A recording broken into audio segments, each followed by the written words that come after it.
Get ready to boost your confidence for the NHA Phlebotomy exam with this updated 2026 practice test. In this video, you'll go through 20 carefully designed questions that reflect real exam-level difficulty, along with clear and practical explanations to help you truly understand each concept, not just memorize answers. Whether you're reviewing key topics or testing your readiness, this session is built to sharpen your skills and help you avoid common mistakes. Stay focused, think critically, and let ExamPass Guide guide you one step closer to passing your certification exam. Question 1. During venipuncture, a phlebotomist notices the vein suddenly disappears after needle insertion. What is the most likely cause? A. Hemolysis. B. Vein collapse. C. Infection. D. Needle contamination.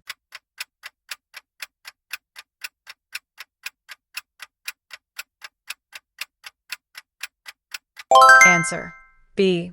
Vein collapse often occurs due to excessive vacuum pressure or fragile veins, especially in elderly or dehydrated patients. When the vein collapses, blood flow stops abruptly, requiring the phlebotomist to release pressure and attempt a different technique or site. Question 2. A phlebotomist draws blood for coagulation studies, but fills the tube only halfway. What is the major concern? A. Infection risk.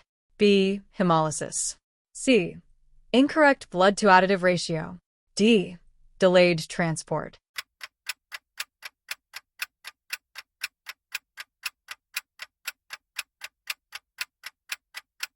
Answer: C. Coagulation tubes require a precise blood-to-anticoagulant ratio. Underfilling disrupts this balance, leading to inaccurate clotting results and possible misdiagnosis. Question 3. While performing a capillary puncture, excessive squeezing of the finger occurs. What complication can result? A. Increased oxygen levels. B. Tissue fluid contamination. C. Faster clotting. D. Reduced sample volume.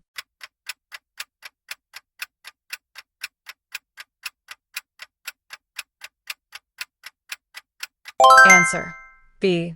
Excessive squeezing, milking, can dilute the blood sample with interstitial fluid, leading to inaccurate lab values, especially for glucose and electrolytes. Question 4. A patient has an 4-line running in the left arm. Where should the phlebotomist draw blood? A. Above the 4 site. B. Same arm below 4. C. Opposite arm. D. Through the 4 line.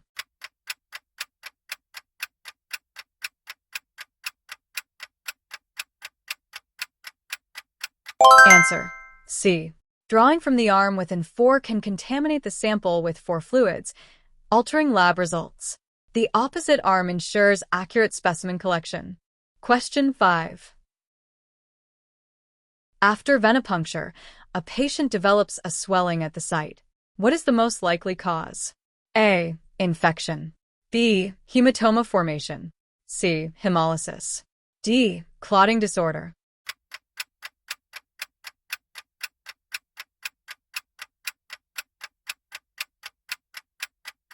Answer: B. A hematoma occurs when blood leaks into surrounding tissue, often due to improper needle placement or insufficient pressure after needle removal. Immediate pressure helps minimize this complication. Question 6. Which order of draw is correct to prevent cross-contamination of additives? A. EDTA citrate serum. B. Serum EDTA citrate. C. Citrate serum EDTA. D. EDTA serum citrate.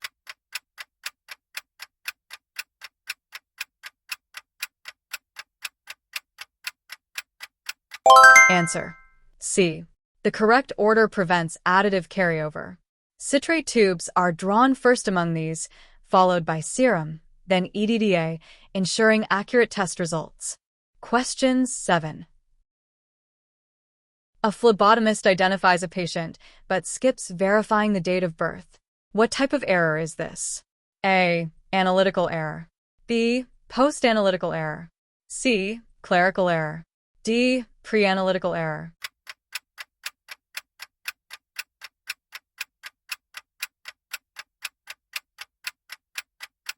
Answer: D. Patient identification errors occur before sample collection and are classified as pre-analytical errors, which are the most common and can lead to serious diagnostic mistakes. Question 8. Blood collected for glucose testing is left at room temperature for an extended time. What happens? A. Glucose increases. B. Glucose remains stable. C. Glucose decreases. D. pH increases.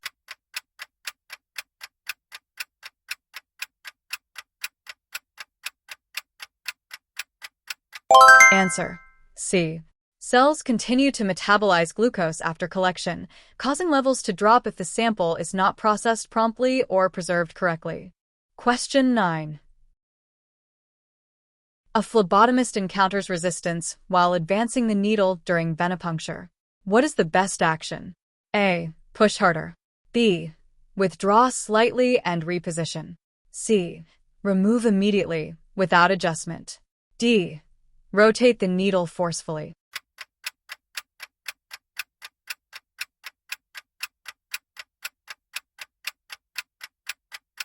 Answer: B. Resistance may indicate contact with tissue or improper positioning. Slight withdrawal and careful repositioning prevent injury and improve success rate. Question 10. After collecting a specimen in an anticoagulant tube, what is the correct next step? A. Shake vigorously. B. Leave it upright. C. Place on ice immediately. D. Gently invert the tube several times.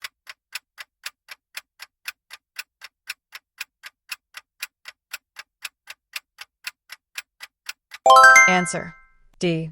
Gentle inversion ensures proper mixing of blood with additives. Vigorous shaking can cause hemolysis, while inadequate mixing can lead to clot formation. Question 11. A phlebotomist accidentally punctures through a vein. What is the most likely outcome? A. No blood flow. B. Hematoma formation. C. Hemolysis. D. Infection.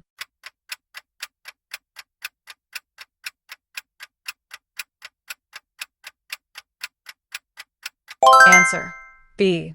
Puncturing through the vein allows blood to leak into surrounding tissue, leading to a hematoma. Immediate removal of the needle and applying pressure helps prevent further swelling and discomfort. Question 12.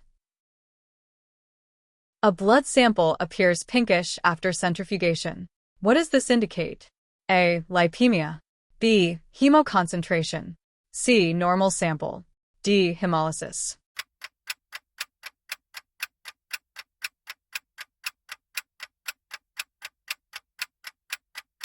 Answer: D. A pink or red tint indicates red blood cell rupture. Hemolysis can interfere with many lab tests, especially potassium and enzyme levels. Question 13. When drawing blood cultures, what is the most critical step to avoid contamination? A. Use any tube. B. Clean the site thoroughly with antiseptic. C. Shake the bottle. D. Draw quickly.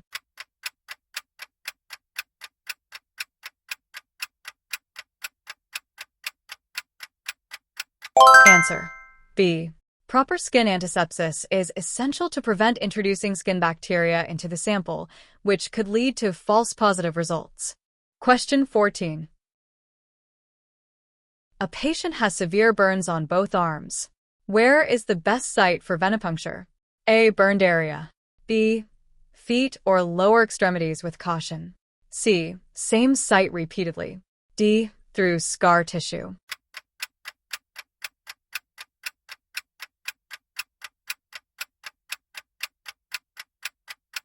Answer: B. Burned or scarred areas should be avoided due to infection risk and poor circulation. Alternative sites like the lower extremities may be used with physician approval. Question 15. A tourniquet is left on for too long before drawing blood. What is the likely effect? A. Decreased potassium. B. Hemodilution. C. No effect. D. Hemoconcentration.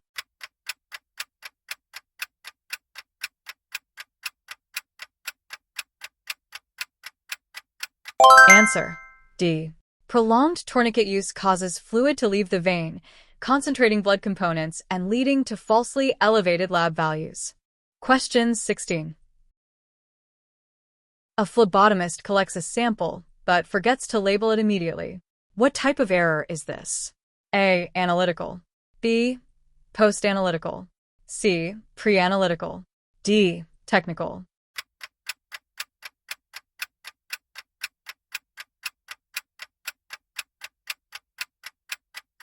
Answer: C. Labeling errors occur before analysis and are classified as pre-analytical errors, posing serious risks for patient misidentification. Question 17. Which patient is at highest risk for syncope during blood draw? A. Elderly patient lying down.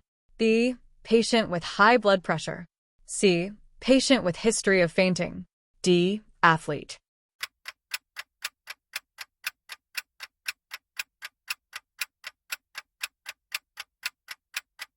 Answer: C. Patients with a history of fainting are more likely to experience syncope. Proper positioning and observation are essential to prevent injury. Question 18. A phlebotomist notices no blood entering the tube after insertion. What is the first action? A. Remove needle immediately. B. Reinsert needle. C. Push deeper forcefully. D. Adjust needle position slightly.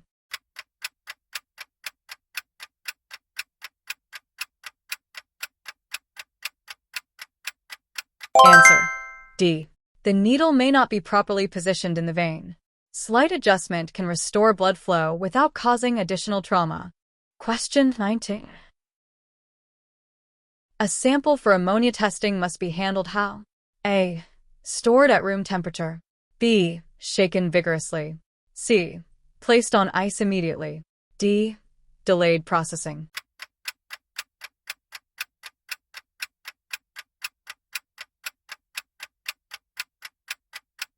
Answer: C.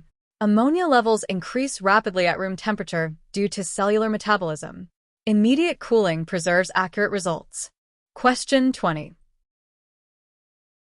Which complication is most likely if alcohol is not allowed to dry before venipuncture? A. Infection. B. Hemolysis. C. Pain or burning sensation. D. Clotting.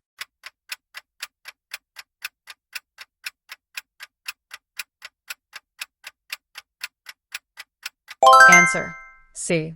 Wet alcohol can cause discomfort and hemolysis risk. Allowing it to dry ensures patient comfort and sample integrity.